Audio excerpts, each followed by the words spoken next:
Just 3 minutes ago, palace insiders confirmed what no one expected: Camilla, Queen Consort, has been officially banned from attending Catherine's private family celebration. Tensions that once simmered in silence have finally erupted in action. And now, with the gates closed and the royal divide laid bare, the monarchy faces a reckoning from within. Before we go deeper into what this really means for the royal family, make sure to subscribe so you don't miss a single update. The moment was swift, shocking, and executed without hesitation. Camilla's vehicle, travelling under official royal dispatch, was stopped at the entrance to Windsor's inner estate. Security, professionally trained and loyal to protocol, had been pre-briefed. Under no circumstances was she to be granted access. The words were clinical: unauthorized access. But the implications were thunderous. This wasn't a clerical error. This was a deliberate move, and the directive, palace sources confirm, came from none other than Catherine herself. It was her event, her list, her boundary, and for the first time in recent memory, a queen consort found herself publicly rebuked, not by headlines or history, but by the woman who stands poised to inherit the throne. Clarence House scrambled as soon as the news broke.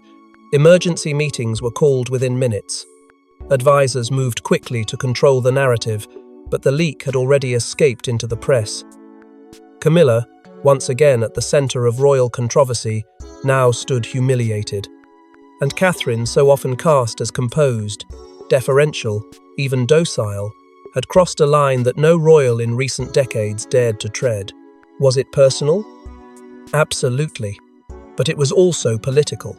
The message was unmistakable. Boundaries matter, and the days of silent suffering were over. For royal watchers, it was a moment that redefined everything. A cold shock of clarity that exposed what many had long whispered behind closed doors, that beneath the polished surface of royal unity, deep fractures have long been waiting to break open. Social media exploded, the public split down the middle. Some praised Catherine for taking control, for protecting her space and sending a clear signal. Others questioned the optics, the precedent, the fallout. But regardless of the opinion, the fact remained: Camilla had been turned away. And that turn of events wasn't born in a single moment of anger. But to understand why Catherine took such a drastic step, we must return to the series of subtle betrayals and private humiliations that brought her here. The celebration was supposed to be intimate, a private gathering marking a personal milestone for Catherine. But what began as a family affair quickly turned into a battleground for status, inclusion, and hidden resentment. At the heart of it all was one uninvited guest who refused to take a step back: Camilla. What Catherine envisioned as a warm moment of peace with her inner circle. Her parents, her sister Pippa, close friends, and select allies within the royal household soon spiraled into controversy the moment Camilla's name entered the conversation.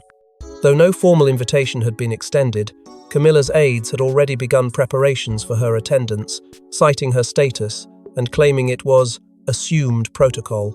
But protocol, Catherine made clear, would not dictate the emotional boundaries of her family gathering. The recent chill between the two women had become impossible to ignore.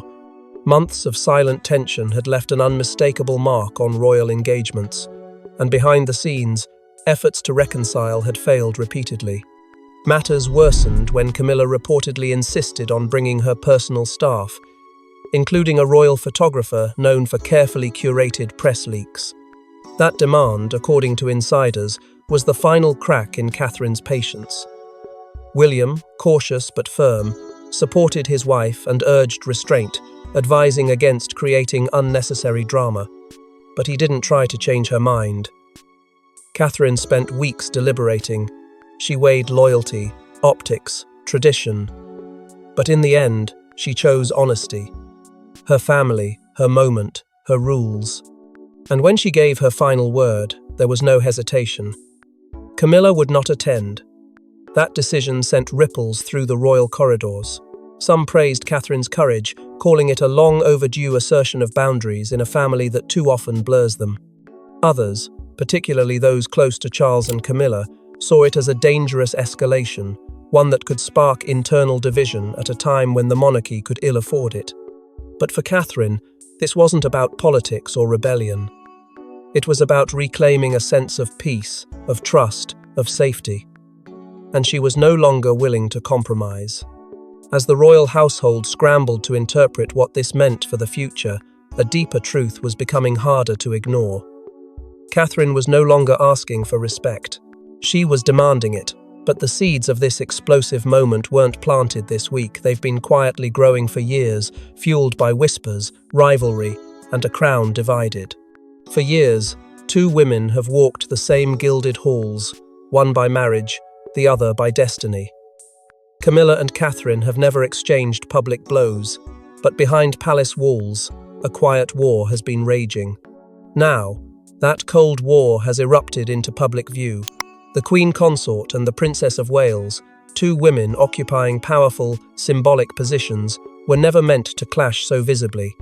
But history has a way of echoing in whispers long before it screams. From the very beginning, their roles were destined to collide. Camilla, stepping into a title once worn by Diana, brought with her decades of controversy and lingering public distrust. Catherine, in contrast, was viewed as the stabilizer, a modern symbol of restraint, dignity, and earned loyalty. As Catherine's popularity surged, Camilla's team began maneuvering to retain prominence, particularly during the transitional period after Queen Elizabeth's death. Royal insiders now admit that subtle attempts were made to reshape public perception.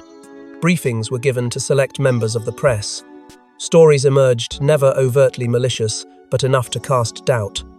A narrative began to form that Catherine was distant, too polished, perhaps too strategic. The timing of these stories always seemed to coincide with Catherine's rising visibility, with whispers behind palace walls that pointed not to coincidence, but to calculated pushback. Palace aides, caught in the middle, were forced to choose allegiances. Some leaned toward tradition, backing Camilla's authority. Others saw in Catherine a reflection of the monarchy's future and offered quiet support. It was an unspoken divide, never acknowledged but always present, like the tension in a room before someone finally says what everyone is thinking. Public engagements became minefields.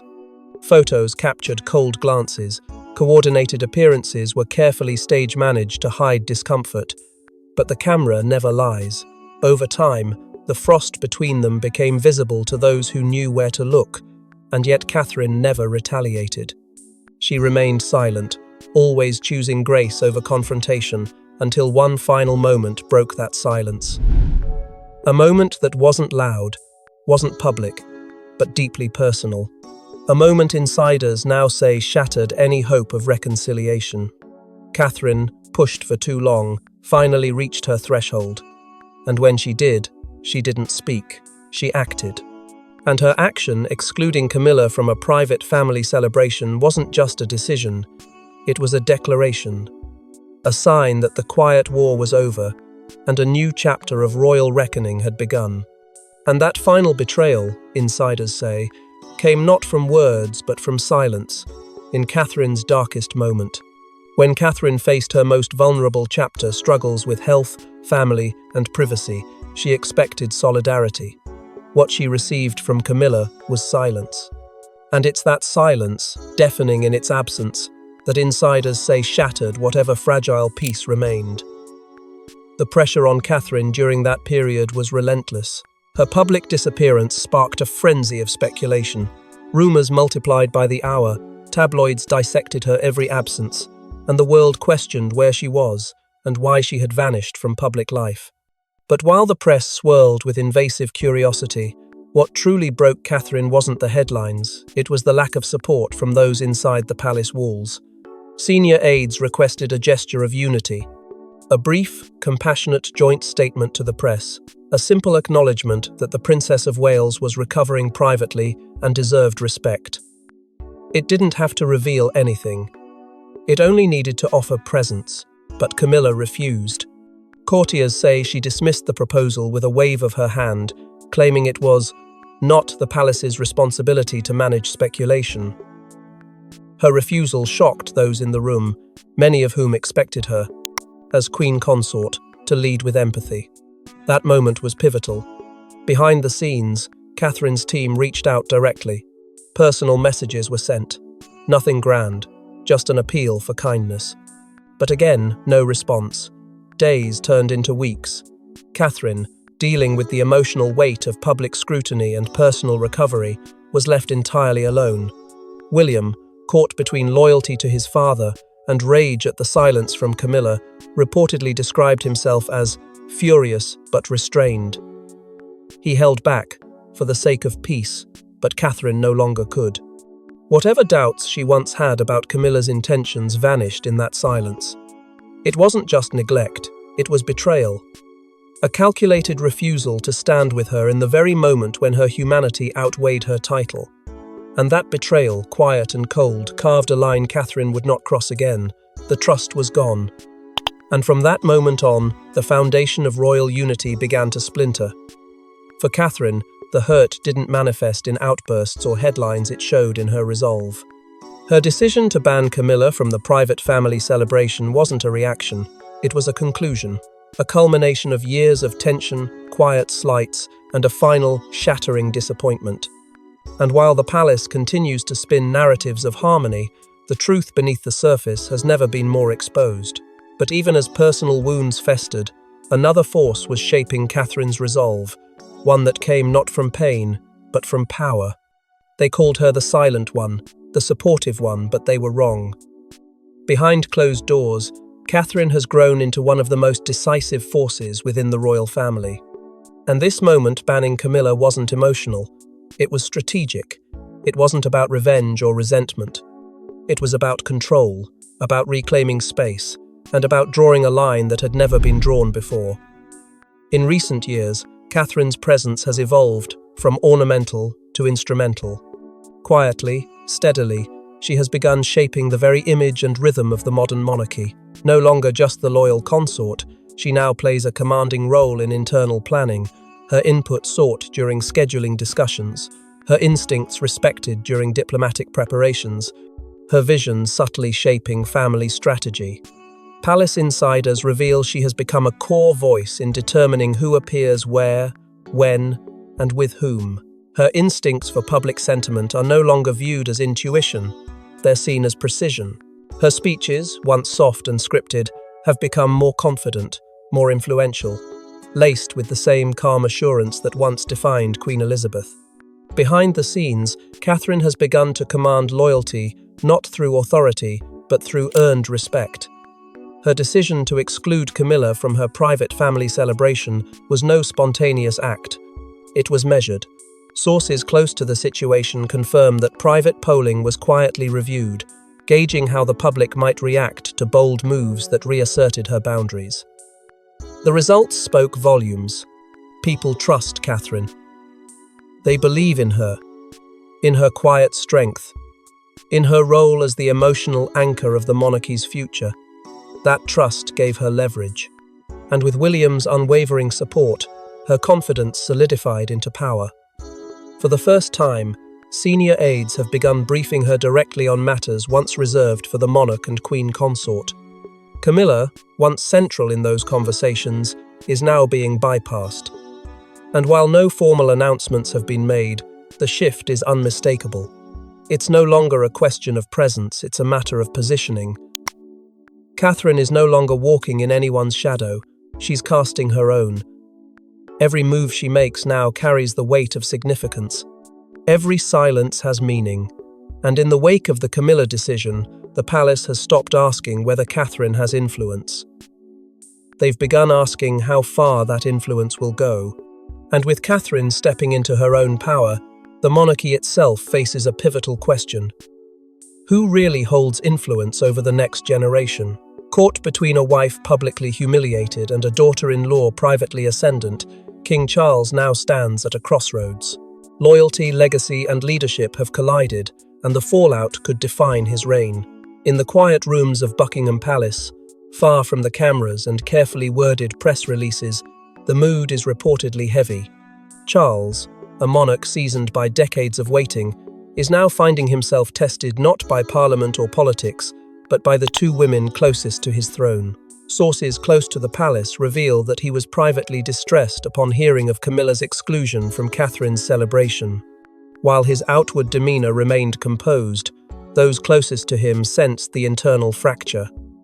It was a deeply personal blow, both as a husband and as a father figure within the institution. Yet, even as his loyalty to Camilla stirred, something more complex held him back from intervention: understanding.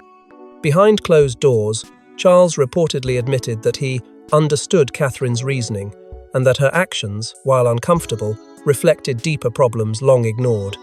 He feared, however, that allowing the decision to stand without royal intervention could create a precedent, one that invited further divisions.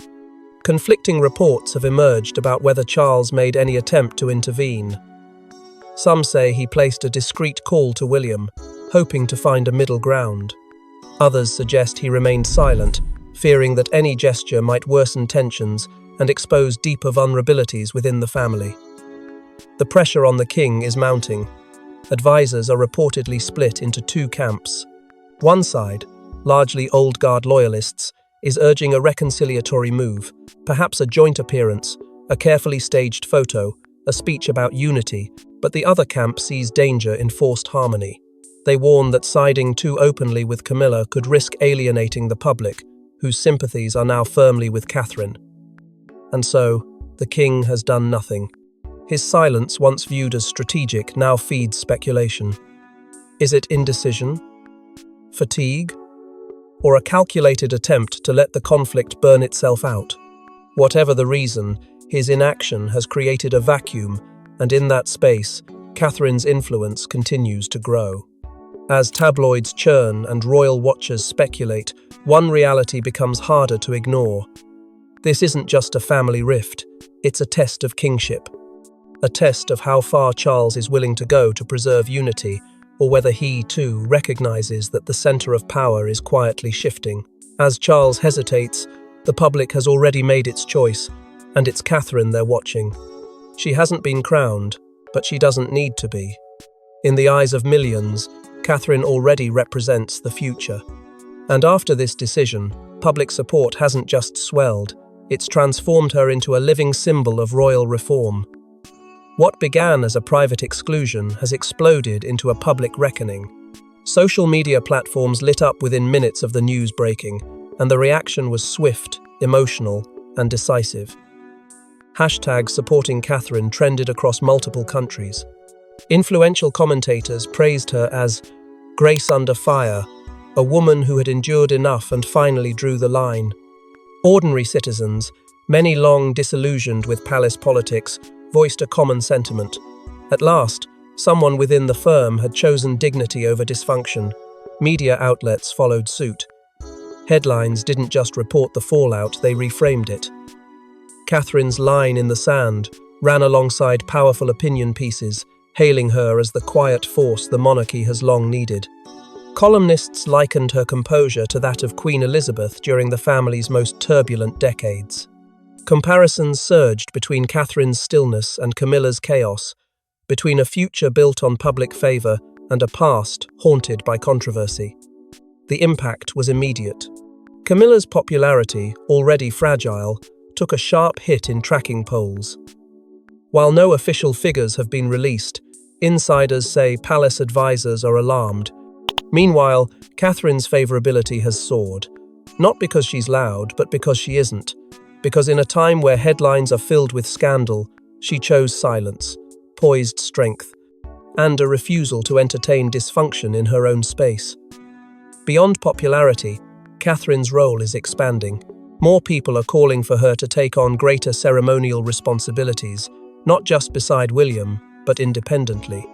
Her voice, once reserved for children's advocacy, is now seen as a moral compass within the family. As a mother, a symbol of continuity, and now a leader with boundaries, Catherine embodies what many believe the monarchy must become if it hopes to survive the century. But within the palace, the very clarity that has endeared her to the public has unsettled the inner circle. Because when one figure begins to rise, others inevitably begin to fall. But as the world embraces Catherine's strength, a deeper, more dangerous shift may already be underway. one that threatens to fracture the crown itself. Behind the pomp and pageantry, the royal house is splintering. With Catherine and Camilla now on opposite ends of a silent war, insiders fear the rift may soon engulf the entire institution. And what comes next could shake the monarchy's foundations. While the official line remains calm, business as usual, as one press officer put it, the reality is far more volatile.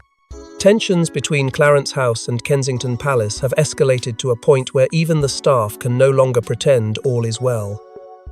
Multiple sources confirm that internal aides are being quietly reassigned.